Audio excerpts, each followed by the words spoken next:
Selamat datang di channel Daftar Gadget Populer, channel yang memberikan berbagai tutorial, tips, dan trik, serta review.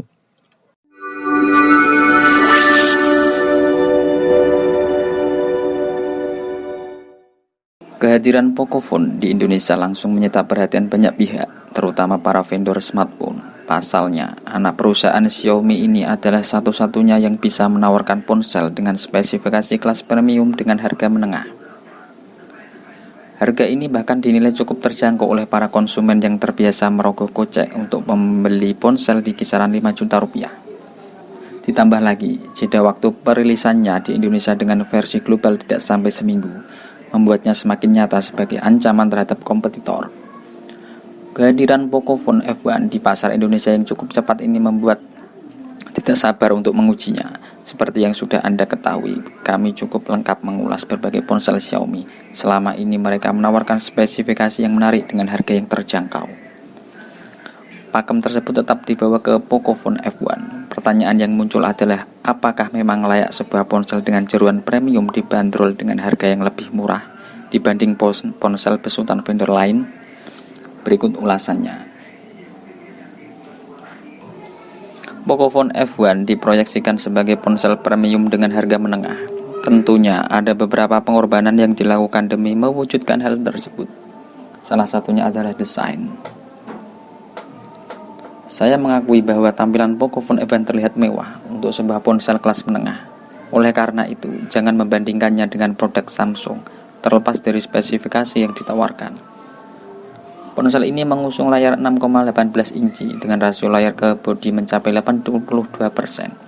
Ponsel ini terlihat bezel-less dan memberikan pengalaman visual yang baik. Hampir tidak ada ruang kosong di bawah layar yang biasanya dipakai untuk menanamkan 3 navigasi utama. Ini karena Xiaomi memindahkannya ke dalam layar. Pada bagian atasnya, Anda bisa melihat poni yang cukup lebar. Alasannya, selain speaker telepon, kamera dan sensor khusus juga terpasang di sini. Secara keseluruhan, tampilan depan Pocophone F1 cukup keren. Bodi belakang Pocophone F1 bagi saya cukup mengkhawatirkan. Desainnya memang terlihat menarik. Ada 2 kamera belakang yang terpasang horizontal, dan di bawahnya ada pemindai sidik jari. Desain komponen kamera dan pemindai sidik jari ini cukup tampil beda. Di sebelah kamera ada LED flash yang dipasang terpisah. Pada sisi bawahnya Anda bisa melihat logo Pocophone yang sederhana. Material polikarbonat yang tidak mudah kotor berbalut warna biru memberikan kesan elegan yang menurut saya cukup tepat. Begitu juga dengan grip yang ergonomis, nyaman saat dipakai hanya dengan satu tangan. Sayangnya, bodi belakang ini tidak memberikan kesan kukuh. Selama penggunaan, saya cukup khawatir karena material ini terkesan tipis dan mudah rusak ketika tak sengaja terbentur dengan benda asing, atau bahkan saat saya meletakkan Pocophone F1 di meja dengan tenaga yang agak berlebihan. Xiaomi mencoba mengurangi rasa khawatir ini dengan menyediakan case pelindung dalam paket penjualan. Antarmuka Pocophone F1 cukup lengkap, tidak hanya menggunakan USB-C. Anda masih akan menemukan port audio yang memang sangat membantu pengguna yang gemar mendengarkan musik lewat headset. Ada 2 slot kartu SIM hibrida yang bisa dipakai untuk kartu microSD untuk penyimpanan tambahan. Xiaomi tampaknya sadar bahwa konsumen seringkali menanyakan dukung penyimpanan eksternal.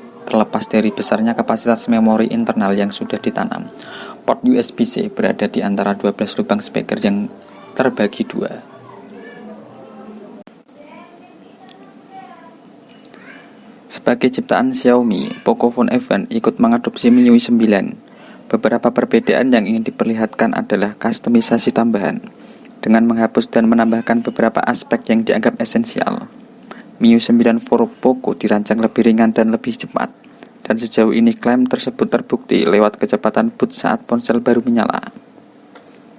Tidak ada pembanding yang tepat dengan ponsel Xiaomi seri lainnya karena selama ini mereka meluncurkan rumpun Redmi di Indonesia. Kecepatan boot tersebut juga didukung oleh prosesor Qualcomm Snapdragon 845.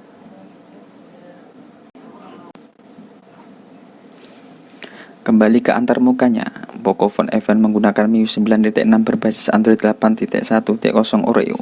Xiaomi sendiri memastikan ponsel ini kebagian Android Pie. Selama menggunakan ponsel Xiaomi, memang ada perbedaan pada antarmuka ini. Pocophone F1 tetap menawarkan app drawer dengan cara mengusap layar ke atas. Dengan begitu, tampilan utama ponsel tidak akan terlihat ramai dan Anda bisa mudah mengatur aplikasi apa yang ingin tampil. Hal menarik adalah ketersediaan beberapa kategori aplikasi bawaan yang cukup esensial, misalnya aplikasi untuk komunikasi, belanja hiburan, game, fotografi, dan berita. Kategori yang cukup membuat penasaran adalah warna. Ya, MIUI for Poco pada Pocophone F1 menawarkan kategori aplikasi khusus yang bisa dipilih berdasarkan warna aplikasinya. Sejauh ini, saya tidak melihat manfaat ketika menyatukan aplikasi e-commerce, media sosial, dan game dalam satu folder karena semuanya menggunakan warna biru. Untuk aplikasi bawaan, Pocophone F1 terlihat cukup banyak menanamkan aplikasi lokal untuk memenuhi kadar TKDN. Selain media sosial dan agregator berita, Xiaomi juga menanamkan aplikasi media nasional. Ada juga aplikasi PicMic dan beberapa aplikasi internal lainnya yang cukup esensial untuk berbagai data atau manajemen file. Beralih ke pengaturan, MIUI pada Pocophone F1 cukup menarik. Untuk memeriksa update software, biasanya saya akan langsung geser ke layar ke bawah untuk mencari pilihan About Phone. Kebiasaan itu tidak berlaku pada Pocophone F1 karena pilihan ini terletak bagian paling atas. Ini memang memudahkan konsumen ketika ingin melihat pembaruan OTA yang diklaim Xiaomi akan rutin terbit. Terkait fungsi lainnya, MIUI ini tidak berbeda dengan ponsel Xiaomi lainnya, seperti statistik tampilan konsumsi data dalam bentuk grafik, pilihan second space untuk profil khusus, smart gesture untuk operasional yang lebih unik, dual apps untuk pengaturan spesial pada aplikasi spesifik, dan pilihan untuk menghapus poni sesuai selera. Pocophone F1 mengusung kamera belakang 12 megapiksel dan 5 megapiksel. Kamera kedua berfungsi sebagai sensor jarak objek dengan lensa. Ini bisa meningkatkan akurasi saat kamera merekam detail satu objek. Besaran megapiksel yang ditawarkan memang kecil jika diadu dengan ponsel premium lainnya, namun bukan berarti kualitasnya jelek. Pocophone F1 mampu merekam berbagai macam skenario foto dengan kualitas yang baik, dan ini berlaku hampir dalam segala jenis pencahayaan. Pada kondisi cahaya terik seperti siang hari, Pocophone F1 bisa menangkap detail objek dan warna secara akurat. Lebih rinci lagi, kamera ini bisa menangkap detail warna secara tepat. Elemen warna biru, hijau, dan merah yang ditangkap cukup akurat, tetapi cenderung lebih lembut. Artinya, perekaman foto akan dirasa lebih halus.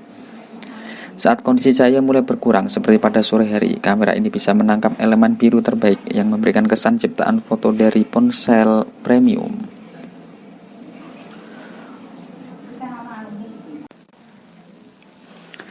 Lanjut ke pengambilan foto dalam kondisi minim cahaya, misalnya di malam hari atau di dalam ruangan. Setara dengan kualitas kamera belakangnya, Pocophone berhasil menyajikan kualitas foto low light yang cukup memuaskan. Umumnya dalam kondisi gelap, autofocus kamera akan kesulitan menghasilkan foto yang tajam sekaligus pencahayaan yang cukup. Kamera belakang Pocophone F1 rupanya cukup jeli untuk menangkapnya. Saya tidak butuh waktu lama membidik foto tanpa harus menentukan titik fokus. Kamera belakang foto Pocophone F1 juga memanfaatkan kecerdasan buatan seperti smartphone lain saat ini yang mampu mendeteksi mode pengambilan foto yang paling sesuai dengan objek foto. Kamera depannya menawarkan kualitas 20 megapiksel, tentunya dengan fitur Beautify. Hasil foto Pocophone F1 memang layak diacungi jempol. Pada kondisi cahaya yang tidak terlalu terik dan tidak terlalu gelap, kamera depan ini mampu menangkap raut wajah secara akurat. Ini bisa ditingkatkan dengan mematikan Beautify.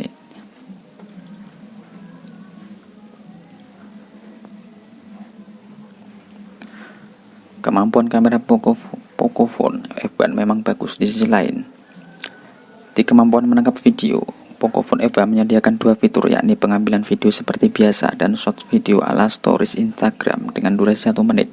Pada menu video biasa tersedia fitur untuk menghasilkan timelapse dan slow motion. Untuk resolusi video, kamera Pocophone F1 mampu menghasilkan resolusi Ultra HD 4K, Full HD 1080 pixel, dan HD 720 pixel yang bisa dipilih di menu setting kamera. Kamera Pocophone F1 juga sudah dilengkapi Image Stabilization.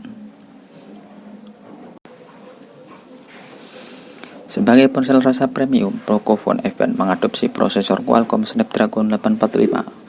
Prosesor ini memang biasanya terpasang pada ponsel dengan harga lebih dari 7 juta rupiah. Punya kasta tertinggi, prosesor ini sanggup menghasilkan performa yang apik di kelasnya. Ponsel di harga yang sama sudah pasti kalah dari Pocophone F1. apalagi ditambah dengan kapasitas RAM 6 GB. Oleh karena itu, kami membandingkannya dengan ponsel lain yang juga menggunakan prosesor ini. Spesifikasi premium Pocophone F1 juga membuat OS yang terpasang sangat ringan. Anda tidak akan menemukan lag dalam menjalankan apapun, termasuk mengoperasikan beberapa aplikasi sekaligus. Layar yang jernih menghasilkan resolusi tergolong tinggi di kelasnya, juga cocok untuk memenuhi aktivitas penggunanya. Pengalaman ini sama persis saat Anda menggunakan ponsel kompetitor yang harganya lebih mahal. Hal yang sama juga berlaku saat bermain game. Baterainya cukup awet. Pocophone F1 bisa bertahan hampir 15 jam dengan skenario penggunaan berat 3 aplikasi media sosial aktif bersamaan, bermain game PUBG atau Asphalt 9 Legend, dan menonton streaming via YouTube atau Netflix. Daya tahan ini mengalahkan ponsel yang masuk dalam kelas premium. Performa yang apik memang merupakan sebuah kewajiban untuk prosesor yang biasa tertanam pada ponsel kelas premium.